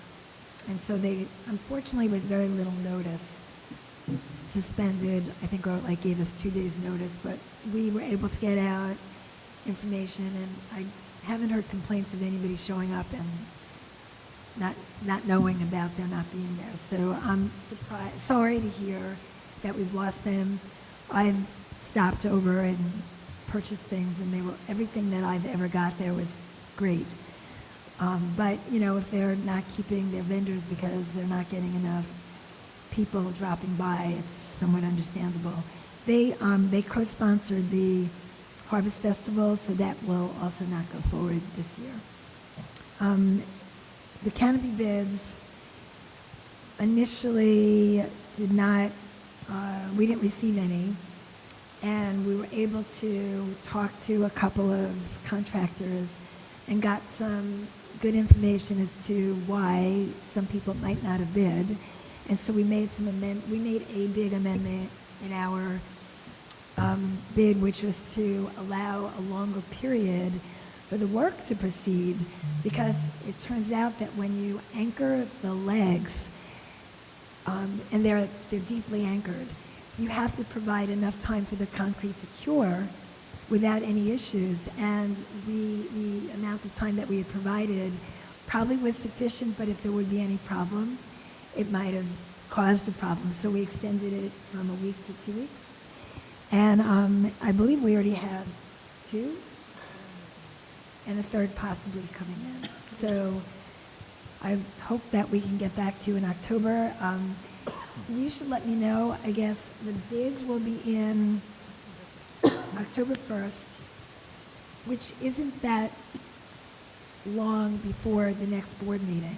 So I'm not thinking that we need to have a special meeting because it seems awfully close. But if for some reason somebody thought differently, I guess the president and I would need to know that. Otherwise, our plan, fingers crossed, is that we have several bidders and can bring you a bid and get that work underway. Just excited to do that. Then I followed up with the LAFCO interim executive officer, Louis Tapio, to get more information on the municipal service review process for us. And we were informed that it will start around July 1st of 2026, and they give themselves a year, but it probably will be sooner than that, but it could go for a year. And he said he works closely with the agencies that are being reviewed, and he explained the process. And it's very similar to an audit where they share results before and we get a chance to comment, and potentially if there's a negative comment to work with them to change that comment. So I feel pretty comfortable that the request I think Director Maynard, you had made, that they would work closely with us, was answered in the affirmative.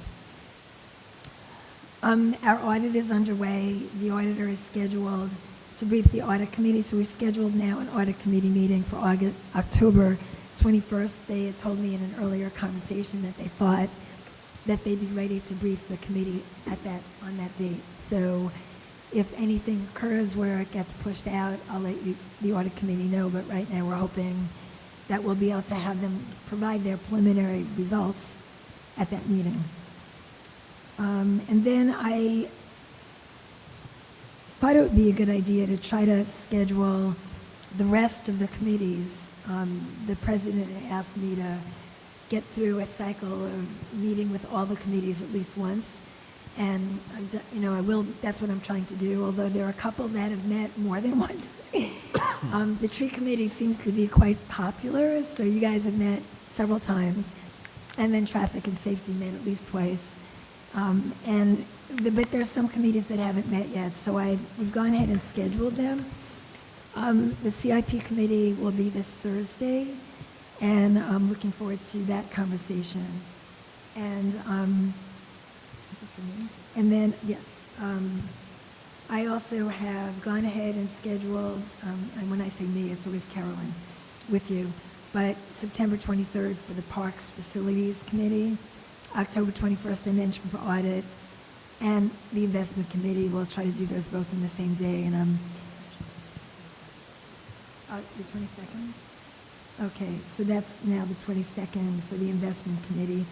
And part of the reason that we're doing that, well, I'm trying to get them all scheduled, but for the Investment Committee, we're trying to get California class and also LAIF representatives to join us for that meeting, so we really need to give them notice. A meeting has been scheduled with President Searles and myself and Chief Miguel Sotelo from the Sheriff's Office. And actually, it's really Captain Sotelo, but also we have two captains now. It's a little bit unusual, but we have Captain Pierce as well. So the two of them will be meeting with us, and I don't quite understand it. What Captain Sotelo explained to me, or tried to explain, was that Captain Pierce oversees personnel, and he oversees operations. So I don't really quite yet know how that will work, but that's what we'll find out more about. Plus, hopefully we'll have, just a good general conversation. And then I also have reached out to CSDA membership office to discuss their high membership fee and to strongly urge that their board consider restructuring their fees for small entities like ours. I mean, I just find it crazy that under the current fee schedule, we'd be paying, they might change it, by the way, they still haven't come up with their 2026 schedule, but we're somewhere around 7,000, where if you're a 20 million or more entity, you pay under 10,000. It just seems crazy, but aside from that, we'll be discussing more about what we get from it separately. But I did want you to know that I have followed up with them, and I have asked them to consider that. And they did tell me that although it looks like our fees have nearly doubled in 5 years, not quite, but nearly, that the reason for that was that we went from having a revenue of about $1 million to a revenue of about $2 million. So it's not just them increasing their fees, it's our revenues increasing. So I haven't tried to go back and look specifically, but I just thought I'd mention that. And then two more things I wanted to add that are not in the report. One is that we did begin exit interviews for staff. And so it was suggested at the last meeting, and we were able to catch one person on exit. So I've done that now. I developed an exit interview, and I think it's a great document to have and great input for me. It's something that I'm not going to share, and I've committed to not sharing it, but it's really critical for me to have that. And then the other thing is that the Orange County Public Works Department has been doing a stop sign study of 60 intersections throughout the unincorporated areas of Orange County, which include us. And they are specifically looking at Silver Fox Road, the intersection of Silver Fox Road and Druid Lane, which one of our residents had asked about. I don't know what the result is yet, but that is one of the 60 intersections that they're studying. That would be phenomenal. I walk my dog down that street, and that street is crazy. That intersection needs, I'm all for that. So hopefully we'll get good results back from that. We'll keep you advised when we get more information on it. And I think that ends my report. Director DeMarco, any questions from Ms. Anderson, her report?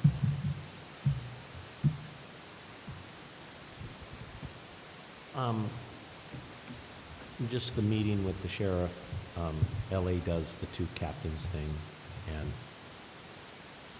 in my opinion, it's a bit top-heavy. I'd rather have 2 lieutenants or 3 sergeants, but whatever. See what the benefit is, to Rossmoor having two captains. And I know you have an agenda to go over and enforcement, but we would certainly like to see them a little bit more. We would see Patella more. So you might want to, and even, who was the one before that? We would see them more. It's good. So I would encourage that wherever you talk to. I don't care if it's lieutenant or sergeant. We'd just like to see them at the meeting. So, that's it. No questions for Ms. Landry. Director Emney, any questions? No questions, thank you. Director Shade, any questions on Ms. Landry's report? In the interest of our time frame, I'm going to say no. Thank you for all your work that you've done, Michelle. Appreciate you. Director Maynard? Yeah, just two quick ones. So we lost the farmer's market. Did they break any covenants in the contracts or anything like that on their way out? If they did, are we taking, or is there a recommendation of the impact of them in breach? Yeah, so I did review the contract. I believe Tarquin and I talked a bit about it as well. The contract is written to enable us to terminate without cause, Right. but with notice, but it's not reciprocal. So there's no ability for them to do what they did. But I don't believe we have any damages, and maybe we shouldn't be discussing that now, because that would be an issue that would really be taken up in closed session if you wanted to pursue it. I think we should look at our options in closed session. Future meeting. We would need to schedule. No, I agree, but if they are in breach and there's some impacts, the board should discuss in private, Well, in closed session. We'll add a closed session on that Okay. to our October meeting, President's Rules, if that's okay with you. Yeah, I'll confer with you and Tarquin Okay. and making before we set that yet. Yeah. And then the next is a comment on CSDA membership, and they're saying it's an increase because of our revenue. If you ever have that opportunity to talk to them again, remind them that the revenue and increase is just solely based on our property tax. That is the biggest component of our revenue. It's not like we went out and built business like other communities do and have a bigger taxable revenue because of sales tax, because of this, and then that's why you would, this enterprise has grown. No, Rossmoor is the same exact footprint, the same amount of square linear feet, and the only thing that's happened is it's an affluent committee or community, and people keep improving upon their homes with rebuilds that increase that. So I think that's just how I would reply back to them in a negotiation to hopefully get the fees down. I do plan on following up with the gentleman that I spoke with. He actually owes me a call back. He's very aware of what our revenue source is, and actually said that that is what they use to determine your revenue. So in other words, our total revenue includes grants. And he's like, you should subtract out your grants.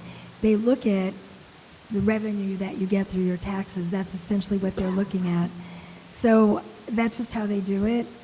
Obviously, we don't like it. Yeah, I don't like it because we only have 3,700 units. It's not like we're growing and expanding because we're developing and have a development department of more land, of more housing. It's a fixed footprint. So that was just the only comment I wanted to make. Ms. Landers, I want to thank you again for the canopy bid, getting it out quickly when the equipment came.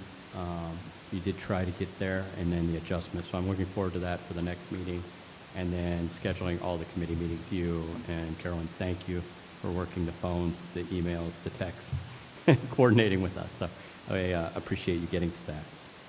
With that, I'll move to board member items. Director Maynard. So next week, is that the Heroes Luncheon? Yes, and please respond. It's on Thursday. Yeah, I love that event. It's one of our favorite events. I'm glad we do that. It's part of being in the LoSal Chamber of Commerce. But unfortunately, I will be on business travel, and I will be out of state. So, that's unfortunate, and that's just, but I encourage as many people to go to that event. It's an incredible event. And I hope that as an organization, we also recognize the winners. do. We do, okay, with that. We do, We're yes. prepared, not just shaking hands, but, No, we have a certificate for them. okay, good. I want to make sure that, we recognize the winners as well, besides just hosting. So it's a great event, and good luck with your meeting with the sheriff. We've got e-bike issues, as you know, there's a lot of things going on there, so I'm glad that you're going to be meeting with him. The next is back to the traffic committee. I'm glad you had a single focus and talked about safety specific to crosswalks. But a year and a half ago or so, the board recognized that slower speeds in Rossmoor does promote safety, both physical and property. And where is the traffic committee in working with our supervisor in reducing speed limits and having consistent speed limits that are slower at 25 throughout our community? That part obviously hasn't been discussed for a long time. But again, I think we all agree slower speeds. Now, will they be enforced? No, not enough. And that is one of the issues when you talk with our sheriff, is enforcement. But people are driving way too fast. And again, I've said this before, the fact that we have a 35 mile per hour highway, 4 lanes, Montecito, that is faster than some sections of Los Alamitos is ridiculous. And there is a non-public works method to change that, and that's working with our supervisor. Our attorney has already sent out opinions in the past. I think we have a supervisor that would work with us on that. And I think we should pursue, again, in safety, trying to slow the speeds within Rossmoor. That's all I got. All right, thank you. Director Shade? I would like to thank our F&L cheerleaders that were here earlier. That was quite an entertaining little show that they put on. That was fabulous of them. It's big for them to come and do these little presentations for us. So Amaro's report was fabulous. He's super comprehensive, and I appreciate everything that he does. And giving all the information, and his list of tasks that he does is insane. And that is it. Thank you. Director Rimney? I was asked to give a presentation and as a request in terms of getting reimbursed for a portion of the conference. And I believe we have some technical difficulties which will enable me to go quickly through this. If you'd like me to give that presentation now, and I'll truncate it and make it be able to move it quicker. The conference was 2.5, 3 days. It went from 7:30 in the morning to working sessions until 5 o'clock at night, and then there were events afterwards. I did not attend those because my head was exploding by 5 o'clock on things. The events that were there integrated the high points and the things that districts need to be concerned about, and they are all special districts, various sizes that went from a 1- and 2-person library board or a cemetery board all the way up to our large water districts that have 500 and 600 employees. And so they're able to stretch and adapt, and that's one of the reasons and the beauty of being able to be with 900 participants in small settings, to be able to talk with all of the resources that they have available and all of the vendors that are there in the event exhibits that they had. There were 86 different exhibitors there as well. So they brought together issues on finance, transparency, ethics, risk. Technology was a real hot button, and the importance of people working together and how we work together and how partnerships come together. They took the finance portions and they wove them together with explaining out exactly how our finances work. How do the finances work? How does a board member evaluate and look at what's happening? What types of things are we looking for? What type of risk and analysis pieces are there, so that we're not just looking at numbers? And we had groups of 20 to 50 people sitting with people that had been in the industry, either from very new to 20, 30 years and serving in roles of leadership, being able to break things down. I was really happy to see our accountant, Josh Burnham, and his colleague were there, and he did an excellent presentation on that as well. In doing that, it brought together the issues of, in terms of the finances, segued well into transparency issues, and a lot of talk about the California Public Records Act. So with the California Public Records Act, of course, that is what we are required to put out there for the public, what terms, what conditions. Those laws are changing all the time. And one forward-facing way that we're required to do that, and the laws are changing on that too, is how districts are handling their web presence, what has to be presented, what doesn't have to be presented, how you protect and you move forward. So there's also including that is equal access to it. So there's requirements with, I'm losing my word, of ADA requirements for that.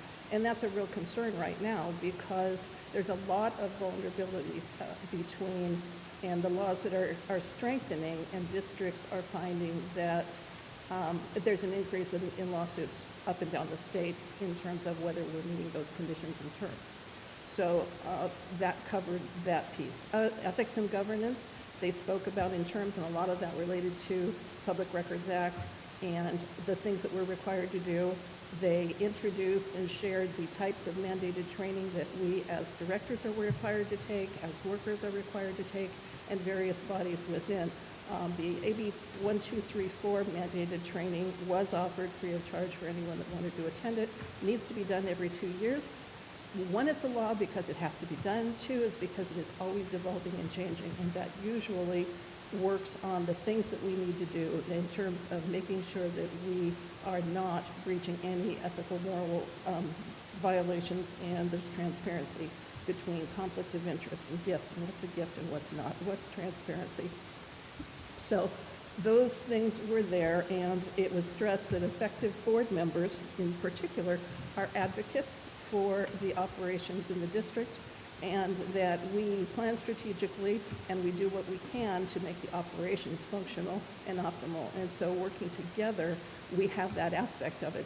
There was another large portion that went into human resources and the requirements that are coming into play. I didn't pay particular attention because that is the side that doesn't pertain to me, but they did address it from a board standpoint that said there are certain metrics that you can look at to see how healthy your human resource departments are. So that was really helpful. In moving along with the finance issues, we talked about audits and risks and safety issues, and audits from the standpoint of understanding that an auditor is really the referee, the board is the coach, and the staff are the players. And those three bodies come together to be able to get a snapshot of what the money is doing and how it works. And risk and conditions, it went into a lot of the laws that are coming into play.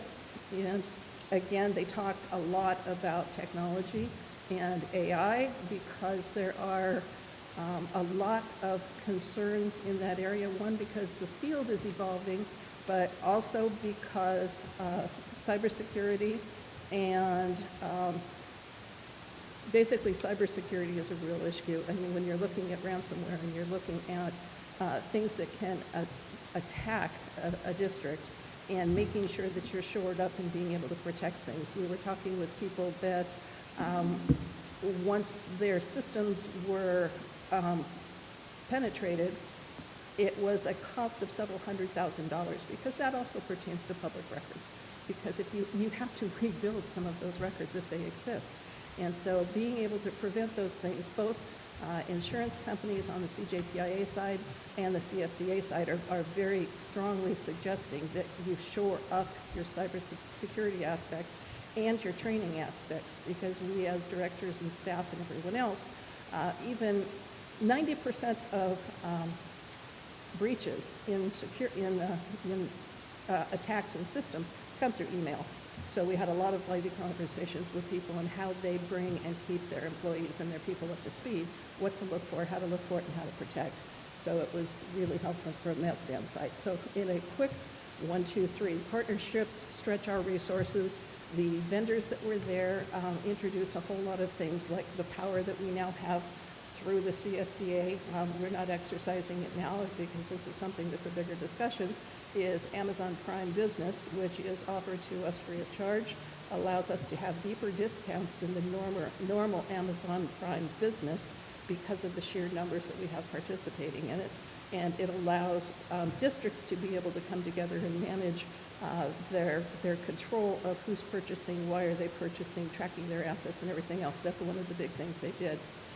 California Class, which you're going to be talking to, approached us from the standpoint, it was really helpful to be able to say California Class, that is a joint powers agency that is structured between the League of California Cities and CSDA, understands the workings because they're exclusively involved in investments and financing for government agencies, which is different in a lot of cases than what we normally understand about investments.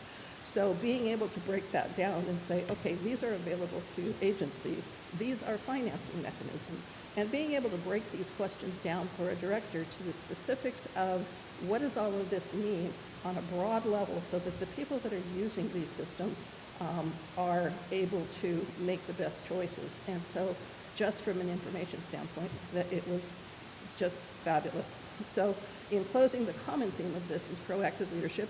Plan ahead, be transparent, protect people, use innovation wisely, and that's how we build trust and resilience in the long-term success by working together.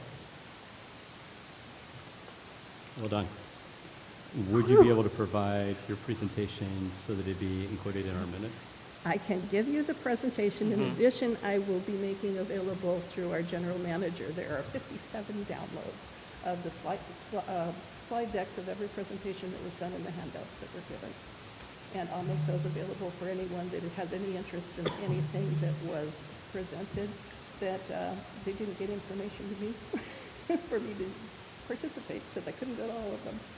Yeah, well, thank you. Did you have any other comments other than your personal director's comments? Is there anything else? My head is still just spinning, but no, I'm pleased with a lot of things, the cooperative efforts and how the board is coming together and working on things with the community, and I'm getting really good vibes in terms of moving forward and progress, and happy about the canopy, and just, I'm in a good place. Okay. Director DeMarco. Thank you. Ms. Landers, I'm not going to be able to make it Thursday. I'm just too busy. I'm just, that day I'm too busy. Anyways, logistically, it's just hard for me to come back that day. Sorry. What day? What? The Heroes Lunch. Oh, I'm yeah. not going to be able to make it. I want to thank Ms. Landers, you and your staff for, I brought it up earlier, the tree that fell was a giant tree, and that area is where, they work out. So my wife was actually there when it happened, and it's like they were lucky because they work out underneath that tree. Okay, it's like one of the main trees, and it just cracked. So luckily no one was injured, thank goodness. But I just want to commend the staff for Mary and Omero to clean it up. The county was there, and it's like there's no stub or nothing. It's back to being ground. So it was literally that day, I believe, it was cleaned up. So it was, just want to thank staff for that. And we're going to plant a tree Oh, there. I know, it's coming. Just got to wait 50 years for it to be that big. Whatever. And, and what I found out was that the tree there was major problems with it. You just couldn't see it from the outside. So once it broke, it was all hollowed out inside. So the next thing, and I know, President Searles, you're going to stress this, but enforcement when you talk to the sheriff. We need, on these quality of life issues, we just need more enforcement, just like everywhere. But, the e-bikes thing, and I know like what we discussed last night, that, we just need to get some, help with what kind of ordinance we need just to just to kind of make, with e-bikes and just other things in general, more visibility. We want to see them at our meetings. It's been, honestly, and again, I would bring this up, it's honestly, Captain Patella was just, we saw him more. He lived, 2 hours away, so I would bring that up. We want to see you like we did Captain Patella. So, anyway, I'm sure you'll do fine. And lastly, our last festival this Saturday, they've been fantastic. I've been to every one of them. Several thousand people show up. I assume that our residents enjoy it because they come out. Should be a great evening. So hope to see everyone there Saturday night. And I think that's it. And the Red Cross is here on Wednesday. Yes, so I would say that we have the Red Cross blood drive, not this Wednesday, but next Wednesday. Yeah, and for you Big Ten fans, Abbott Labs, Medicine, Health, whatever, is doing a Big Ten challenge where you get, I think, a free T-shirt if you donate blood in like the next 3 months, but the sooner the better because they will run out. So I might participate on that next Wednesday just because. I want to, say I'm very excited about Saturday night and Night Rider. For all the times we don't want people to come to Rossmoor, this is going to be one where they're coming. There's no reason to think it won't be a packed house on Saturday. So I hope anyone who has guests coming Saturday near the park, they get here early or they understand that there will be really, really difficult parking situation on Saturday. I look forward to the Heroes Luncheon next week. And Troop 9188, thank you, young ladies, for doing the Pledge of Allegiance. There's about nothing more special than when the young people of Rossmoor or our surrounding communities come and do the Pledge of Allegiance and the joy. And then the Friday Night Lights cheer team, and again, their parents and families and support, just the excitement they had watching those young ladies was just fabulous. I hope Director Shade can get that video over to staff so that the parents and such can see the view we had, which was great.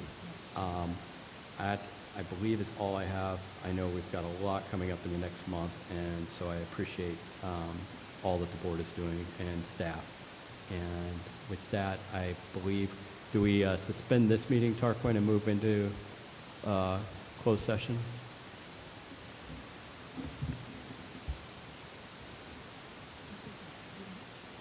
It doesn't work very well.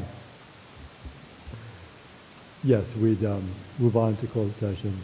We'd see if there's any public comment prior to closed session. I don't see anyone in chambers, but we could take that to the record and then we would recess into closed All right. session.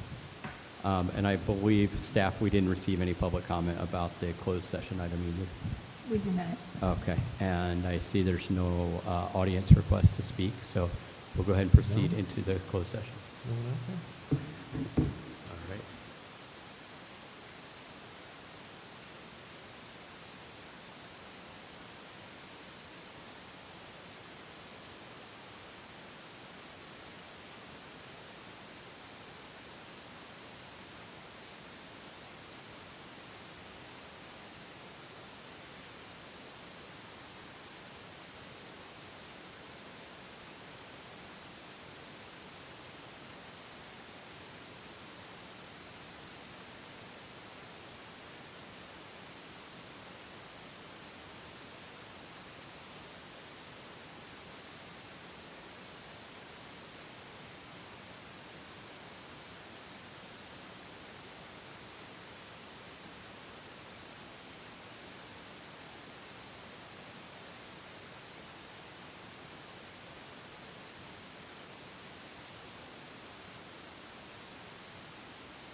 We return out of closed session. Mr. Priosi?